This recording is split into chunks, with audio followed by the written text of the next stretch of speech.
Hi guys, in this video we're going to be taking a look at dub chord, reverb and delay processing. So what I mean is putting your reverbs and your delays on their own channel and applying effects to them separately from your dry channel. So I think this is super important for dub techno in taking your productions to the next level. So think of it like this. Dub techno is a very sparse genre with very minimal elements. You want to make them elements kind of stand out and sing on their own. And one way to do that with such a minimal genre is to create a great deal of separation between your reverbs and delays and your dry signal. And we can do that with many different techniques, but a great way to do that is to put your delays and reverbs on their own channel, whether on a return track or in an instrument rack, and apply effects to them separately from your dry signal, but then also apply effects to your dry signal which aren't on the reverbs and the delays.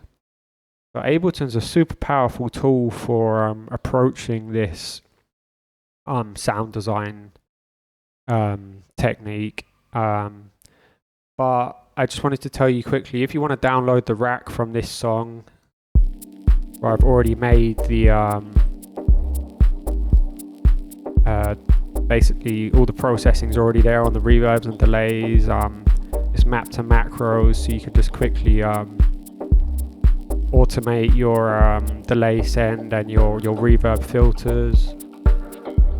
If you want to download that, get a bunch more exclusive content, Ableton Live packs, samples, much more, you can get all that on my Patreon, which I'll link right here and down in the comments.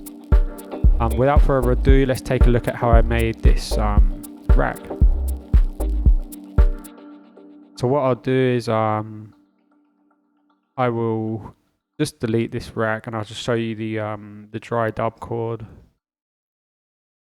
I have to turn it down quite a bit.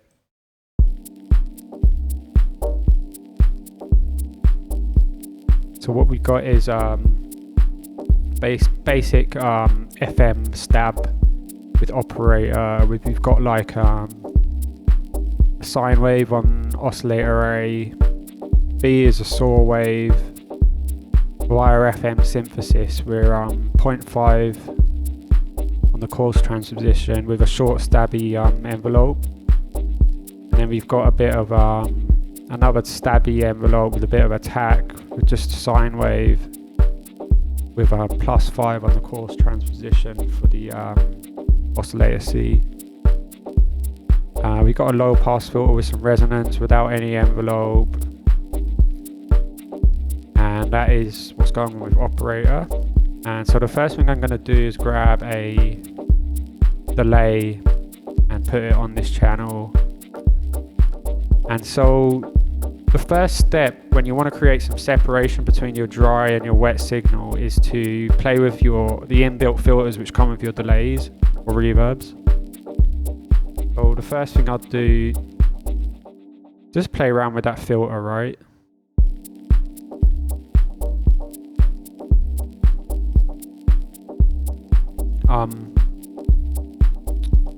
Next step I'd like to do is just maybe add some modulation to that filter, right?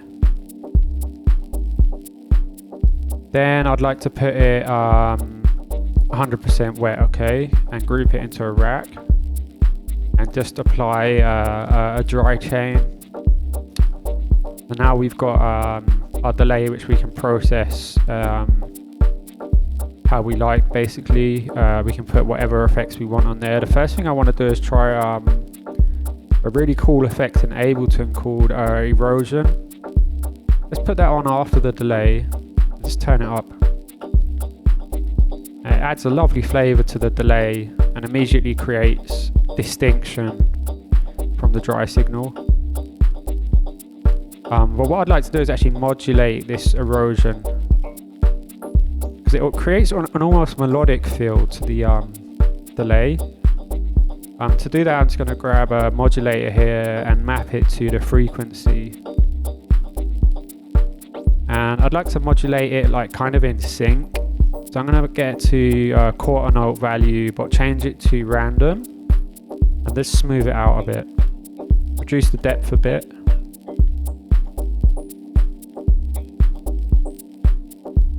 Really nice vibe from that.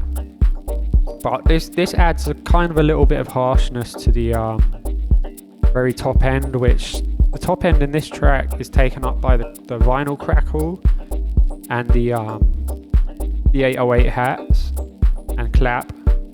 So I just want to make some space for those elements and just put an auto filter on here, or you could just get an EQ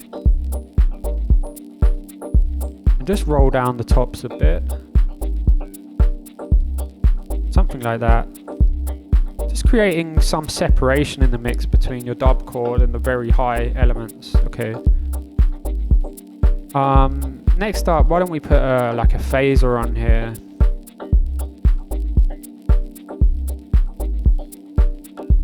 I like that. I'll just leave it as that. I'm not going to dial it in right now. Another thing we could do is actually sidechain the delay to the kick drum. So let's put a compressor on here. Set the source to come from the kick, and just bring the threshold down a bit. I'm going to set it to automatic release time. We're getting a nice vibe already from this. The next thing I'd like to do is just maybe run it in ping pong mode.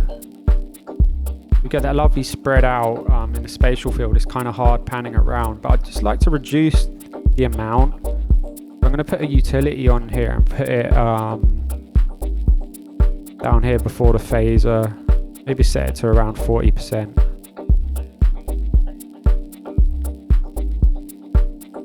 Yeah, that's working really nicely. Next up, let's have a look at our dry chain. So we got our clean signal coming through here. And what I'm going to do is grab a overdrive distortion. Now, overdrive is great on dub chords, but I just like to use it kind of subtly. So I'll back off the drive, bring the mix right down. Maybe to about 8% there. So if you really listen now, got your delay and your dry signal.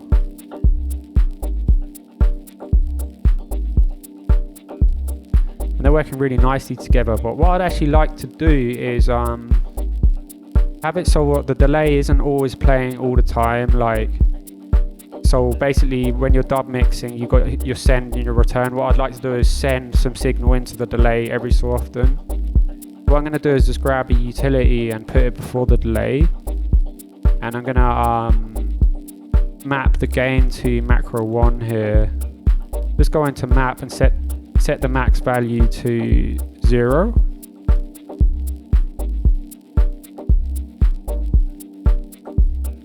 Now later on, when we want to do some automation, we'll be able to play around with that and do some dub mixing, okay?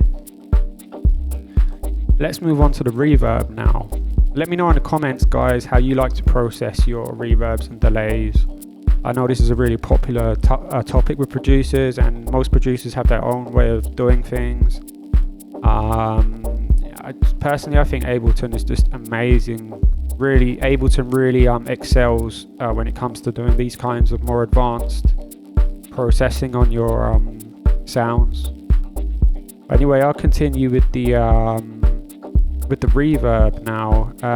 What I'm going to do is go for Ableton stock reverb, and I'm going to go for preset. I'll probably just go for a large hall. And we got it 100% wet. It's going to group it. So we got another instrument rack here. And I'm going to put it in a dry chain again. Now with the EQ, again, I'm going to, with the reverb, I'm going to again EQ it, but I'm not going to use the inbuilt filters. I'm actually going to go for Ableton's EQ8, and I'm just going to give it like a high pass. Because we've already got, what I want to do is create separation between the delay and the reverb now. if you listen, the delay is kind of more low in the low end. I'd like the reverb to occupy like more of the high end. So I've high passed it, but now it's a bit too quiet, so I'm actually going to put a utility afterwards and just boost it a bit. I want the reverb to be quite loud and standing out a bit.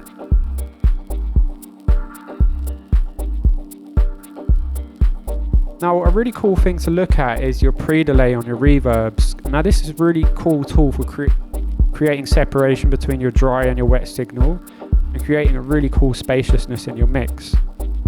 A lot of the time you want to sync your pre-delay times, which is great to do, but another way I like to work is just to turn the pre-delay to 0.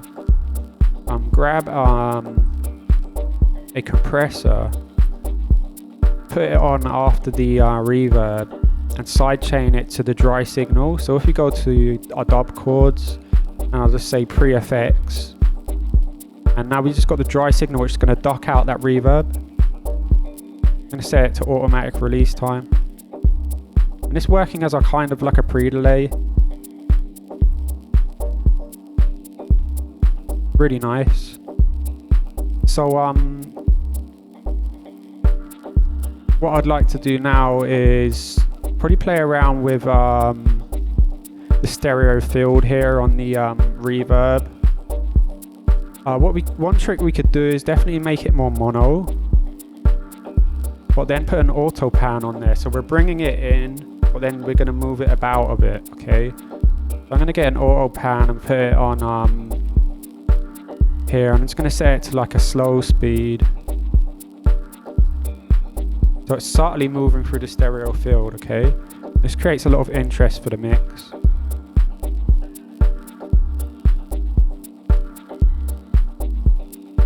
Another thing we could do now is go look at our EQ, and we've got the high pass filter. I'd really like to automate that because it's lovely when you bring it down. This creates a lovely sound. So what I'm going to do is map this to macro 1.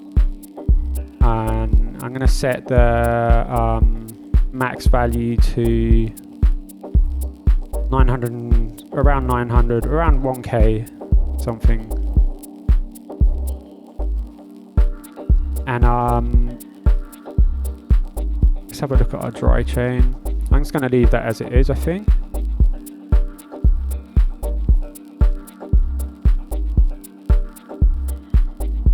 So last but not least, I'd like to kind of compress all of that together. So when the dry signal hits, it's going to duck out and then fade in all the reverbs and delays all at once. So this is a super powerful technique and a great way to use compression. So I'm going to get a compressor and put it at the end of the chain, right?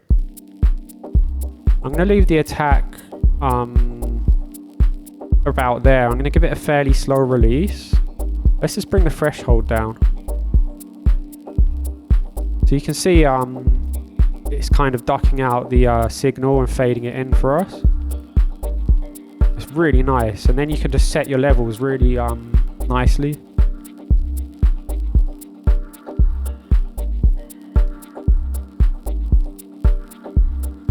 Really nice. So what this does is it's got lovely depth and clarity to our spatial effects.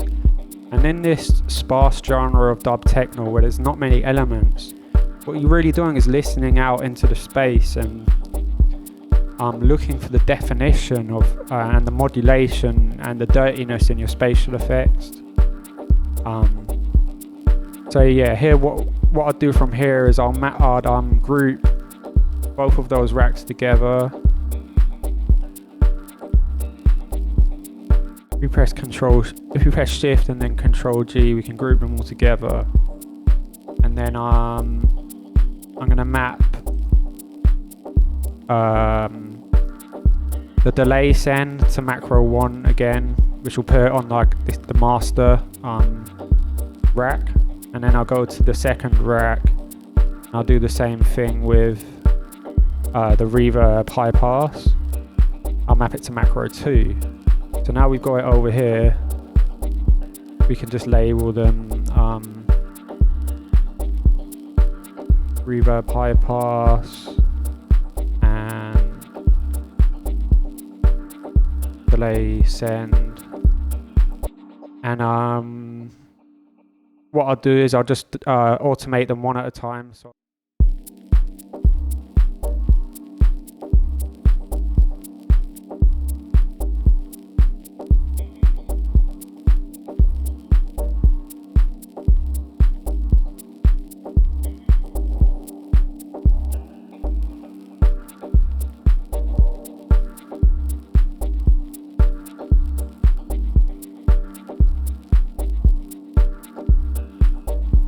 I'd just like to increase the feedback on the delay.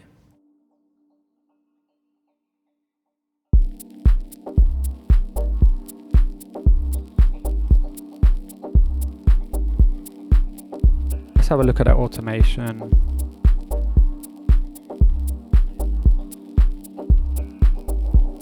The reverb automation, I'm just going to copy and paste the bit I like.